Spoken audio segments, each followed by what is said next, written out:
हार्दिक अभिनंदन, स्वागत है साथियों। आज का जो विषय है हमारा आत्मनिर्भर भारत संकल्प अभियान, जो भारतीय जनता पार्टी द्वारा 2 अक्टूबर से 25 दिसंबर तक मनाया जा रहा है, उसके ये कार्यक्रम जो पार्टी ने दिए हैं,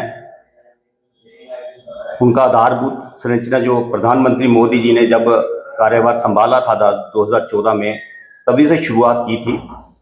आत्मनिर्भर भारत बनाने के लिए प्रधानमंत्री मोदी जी का जो प्रयास है वो शुरू से ही जारी है। चाहे वो फार्मा का फील्ड हो, चाहे वो डिजिटल इंडिया बनाने की बात हो, चाहे वो रक्षा के क्षेत्र में हो, चाहे वो कृषि के क्षेत्र में हो, चाहे महिला उद्यमिता सशक्तिकरण, भारत की अंतरिक्ष क्रांति की बात हो, प्रधानमंत्री मोदी जी ने खुल के बात की है। वो भारत को सशक्त बनाना चाहते हैं, आत्मनिर्भर बनाना चाहते हैं। वो कब होगा? जब हम स्वदेशी की बात करेंगे, स्वदेशी अपनाएंगे।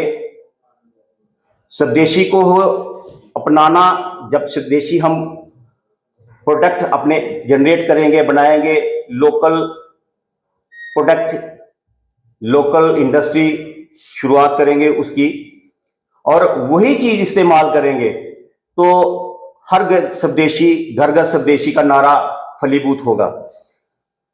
प्रधानमंत्री मोदी जी ने जो नारा दिया था आत्मनिर्भर भारत बनाने का, पार्टी ने उसको एक पखवाड़े के रूप में, जो मैंने बताया अभी 2 अक्टूबर से 25 दिसंबर तक जारी रहेगा, उसके अंतर्गत कुछ कार्यक्रम हैं जो पार्टी आगामी आने वाले दिनों में मनाएगी।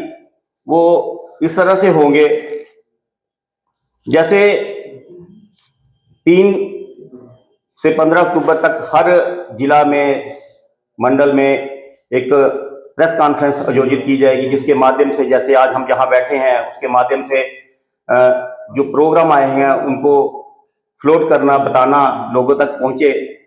16 से 30 अक्टूबर महिला एवं युवा सम्मेलन रहेंगे, जिसमें महिलाओं की भागीदारी, महिलाओं को कैसे आत्मनिर्भर भारत बनाने की ओर अग्रसर करना है, उनके मुतालिक जो गतिविधियां हैं उनका संचालन करना, उनको बताना।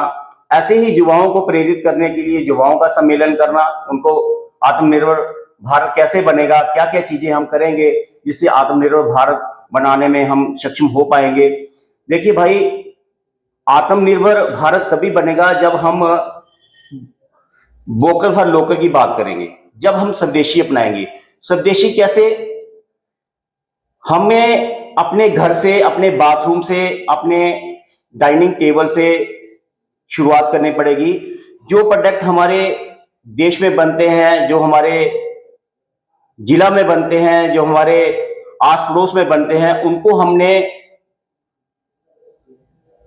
आगे बढ़ाना है, उनको प्रोत्साहित करना है। उन लोगों को क्या डिफिकल्टी आ रही है, ये हमारा मुख्य उद्देश्य रहेगा। उसके पश्चात 1 से 15 नवंबर व्यापारी, लघु उद्योग एवं प्रोफेशनल सम्मेलन रहेगा, जिसमें स्वदेशी की ही बात की जाएगी और आत्मनिर्भर बनाने में उनका क्या सहयोग हो सकता है, हम उनकी क्या हेल्प कर सकते हैं। जैसे प्रधानमंत्री मोदी जी ने startup India, make in India, made in India ये नारा दिया था, वो इसीलिए था कि हम लोग जो भी प्रोडक्ट यहां तैयार करें वो मैक्सिमम पहले तो अपनी पूर्ति करें, उसके बाद हम उसका एक्सपोर्ट करें। जैसे आप सभी को ज्ञात है, जब कोरोना काल आया था तब हम दूसरे देशों पे निर्भर थे, N95 बनाने में बाहर से लेते थे, लेकिन प्रधानमंत्री मोदी जी की दूरदर्शिता देखिए, उन्होंने वो इंजेक्शन भारत में तैयार किया और 200 से ज्यादा कंट्री को सप्लाई भी किया। मैत्री के जो विदेश मैत्री, देशों की मैत्री आपस में होती है, उसके अंतर्गत वो दूसरे देशों को भी, अपने देशों को 1 करोड़ निर्यात बिना पैसों के, विदाउट एनी कंसिडरेशन। उसके पश्चात रहेगा हमारा 16 से 30 नवंबर स्वदेशी कला, स्वदेशी मेला। जो लोकल हमारे कारीगर हैं, लोकल आर्टिजन, उनका प्रोडक्ट जो है, उनकी एक मेले के रूप में हम स्थापित करेंगे यहाँ पे, और लोगों को आमंत्रित करेंगे ताकि वो इसको देखें और उसको प्रोत्साहित करें, उनकी कला को प्रोत्साहित करेंगे। और भारतीय जनता पार्टी के कार्यकर्ताओं उसमें यह रोल रहेगा कि हम उनका ज्यादा से ज्यादा व्याख्यान करें, समाज में लोगों को बताएंगे कि अपना स्वदेशी अपनाओ, ताकि हम आत्मनिर्भर भारत को आगे बढ़ाने में अग्रसर हो सके। उसके पश्चात 1 से 25 दिसंबर आत्मनिर्भर भारत संकल्प रथ और पद यात्रा हमें लोगों तक जाना है, ये मैसेज लेके घर घर तक जाना है। जैसे पिछले दिनों भी हम प्रधानमंत्री मोदी जी के 11 वर्ष पूर्ण होने पर लोगों को ये मैसेज देने गए थे घर घर में कि उनके कार्यकाल में क्या क्या उपलब्धियां हुई हैं, 2014 में क्या पोजीशन थी, आज 2025 में किस पोजीशन में पहुंच गए हैं।